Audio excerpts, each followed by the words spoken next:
The government today announced that it will grant private sector entities a grace period to comply with the third phase of the ban on plastics. Now, it takes effect on January 1, but businesses will have a 6-month period to get their houses in order. We have the details from Anthony Lugg. In 2018, the government announced a ban on single-use plastic bags, straws, and styrofoam. Phase 1 came into effect in January 2019, Phase 2 January 2020.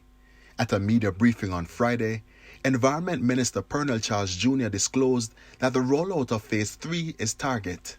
Under Phase 3, the importation, distribution, manufacture, and use of commercial quantities of single-use plastic bags of dimensions not exceeding 24 by 24 and thickness of 2.5 mils, as well as drinking straws made wholly or in part of polyethylene or polypropylene manufactured for single use and attached to or forming part of packaging of juice boxes or drink pouches are banned as at January 1st, 2021. Since the implementation of the ban, several business operators have increased prices to offset additional costs for alternatives. It's not clear if Phase 3 of the ban would mean an additional increase. That aside, Mr. Charles says there have been intense discussions with members of the private sector leading up to Phase 3.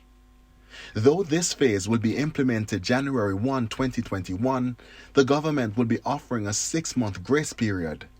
He outlined the government's expectations of the public and private sector during this period. And it must be noted that within this period of time, it is expected that the private sector will deplete or replace all affected products currently circulated in the trade. 2, it is expected that they will ensure that the production processes are retrofitted as appropriate to facilitate compliance with the provisions of the ban. And 3, the public sector will ramp up its public education and awareness raising activities. So, as the government moves into Phase 3 of the plastic ban, it's expected that there will be ongoing review, after which the Environment Minister says strong actions will be taken against those found in breach. The government intends, after this period and after our reviews, to institute prosecutions in the parish courts as necessary for all persons found in breach of the orders.